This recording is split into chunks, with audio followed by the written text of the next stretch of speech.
One of these photos was taken on an APS-C camera and the other on a full frame. Even though they look pretty identical, in today's video, I want to talk about these different systems, kind of compare them both, talk about which one might be better for you, and my experience using both these systems. For those who don't know the difference between APS-C and full frame, the difference is sensor size.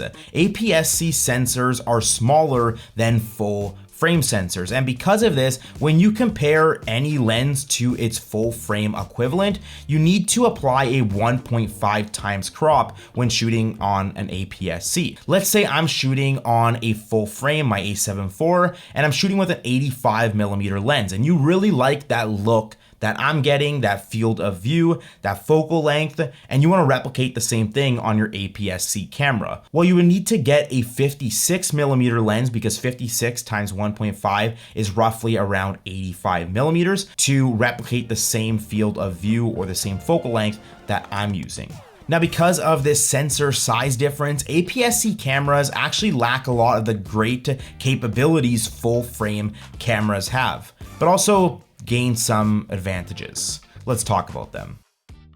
Since I switched to full frame, I always told myself that I would never go back to shooting with an APS-C camera. But we'll talk about that in a little bit. APS-C cameras are typically more affordable and cheaper, as well as their lenses are typically more affordable and cheaper, which makes them a great option for beginners and hobbyists. Now, just because they are affordable and more budget friendly, that doesn't mean that they're not professional. A lot of professional nature and wildlife photographers swear by APS-C cameras. Not only can manufacturers make these cameras for cheaper and make them more affordable for everyone else, they can also manufacture smaller bodies and smaller lenses to accommodate the smaller sensor. So typically you'll find APS-C cameras and lenses being smaller, less bulky, and weigh a little less than full frame cameras and lenses. And because of this smaller package, APS-C cameras are great for anybody who does a lot of traveling, but also professional photographers who don't want to lug around heavy gear with them all day. So affordability, smaller size, and lighter weight are some of the reasons why APS-C cameras are so desirable and why a lot of people choose APS-C over full frame. However, that smaller sensor also lacks a lot of the great capabilities that full frame cameras can do. Now, full frame cameras are typically much more expensive along with their lenses than APS-C, but that's for good reason. Its bigger sensor gives us bigger pixels, which are more sensitive to light, which is one of the reasons why you've probably heard a lot of people say that full frame cameras are better when it comes to low light. And that's completely true. This bigger sensor allows you to shoot at higher ISOs and still get a great image with less noise that you would get with an APS-C camera.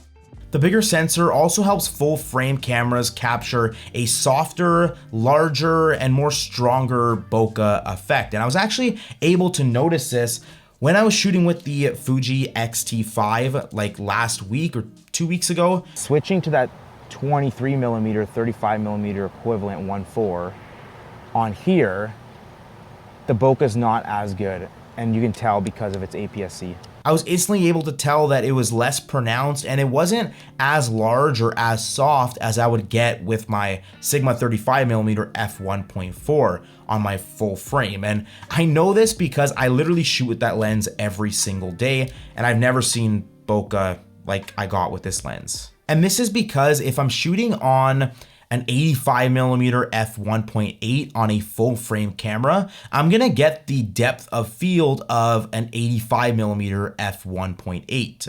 So if you buy a 56mm f1.8 to replicate the same look that I'm getting with my 85mm f1.8, you're gonna get that same focal length and that same field of view. So you're technically getting an 85mm. However, you're getting an 85mm with the depth of field of a 56mm.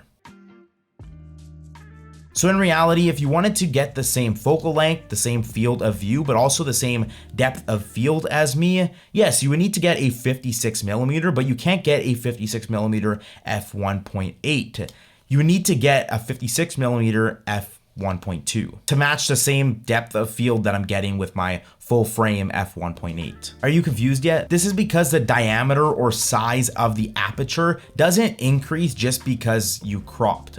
So I'm outside taking some photos of myself, testing out the bokeh, depth of field, sharpness, and all of that. The difference is between APS-C and full frame.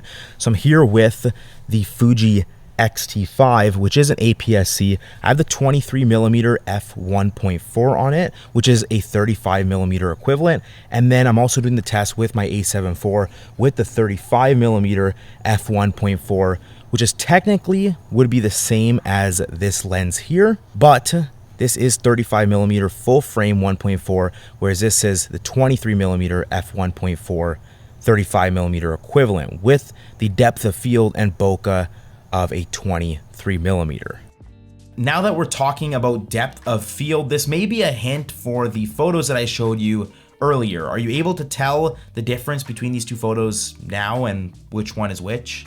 These were taken at the exact same distance, the same time, and all the exact same settings. You can clearly see that the APS-C wasn't giving that strong bokeh effect that I got with the 35mm f1.4 on my Sony A7 IV full frame.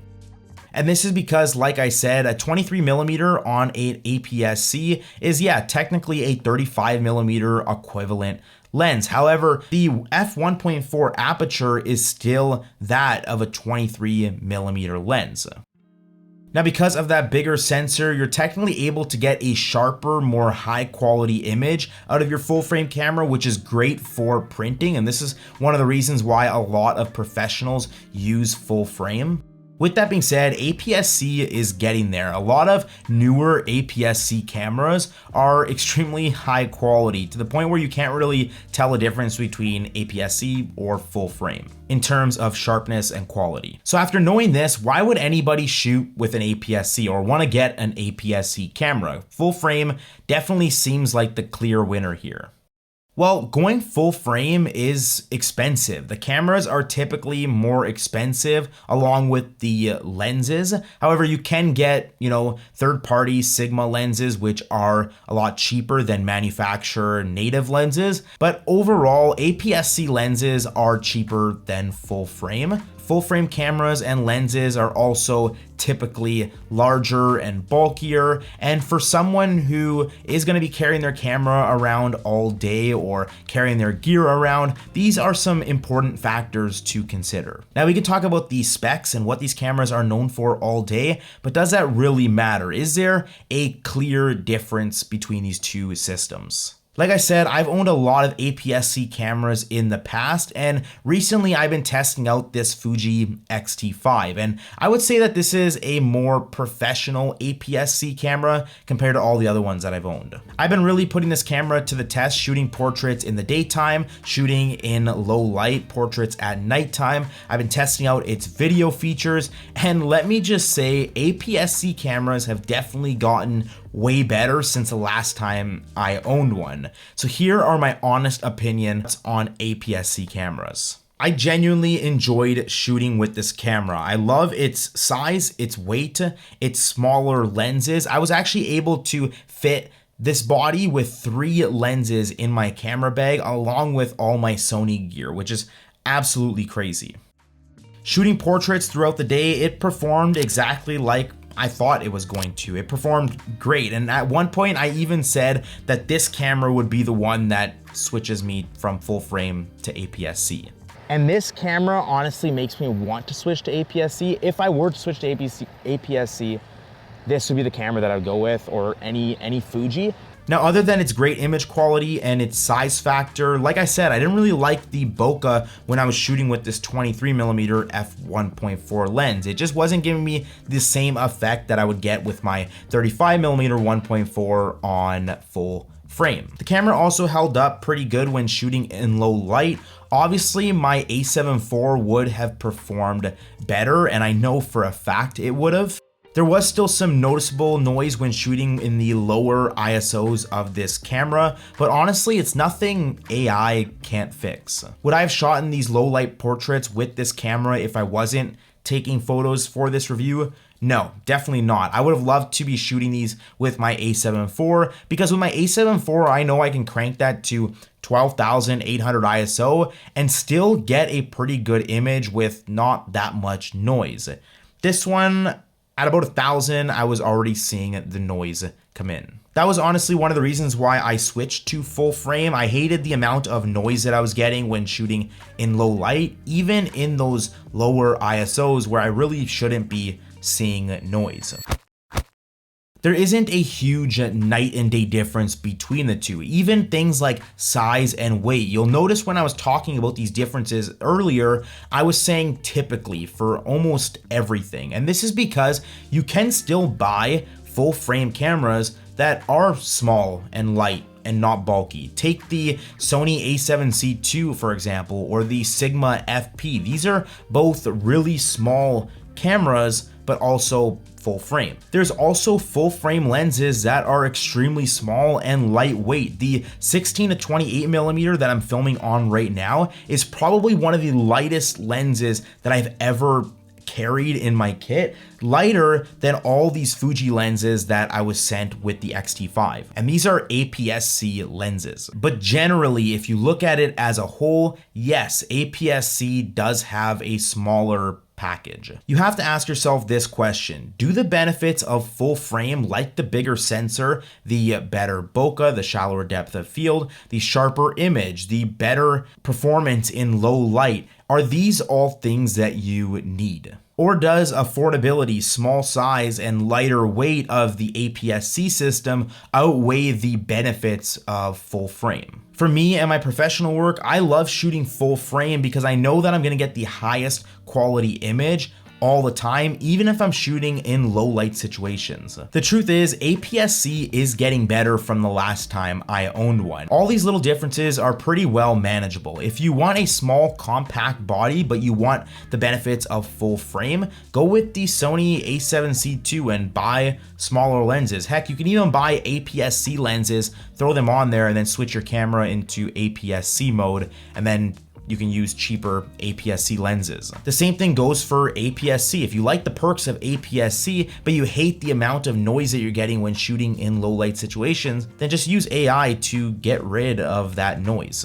Want more bokeh as if you're shooting on a full frame? Just use a longer, more telephoto lens, or one with a lower or wider f-stop. I don't swear by full frame or hate APS-C. I like the benefits of both. I just like the convenience of full frame more. With that being said, if you found this video helpful, make sure to hit that like button, hit that subscribe button if you want to see more content like this. Let me know down in the comments if you're an APS-C shooter or if you're a full frame shooter. And that being said, I'll see you in the next one.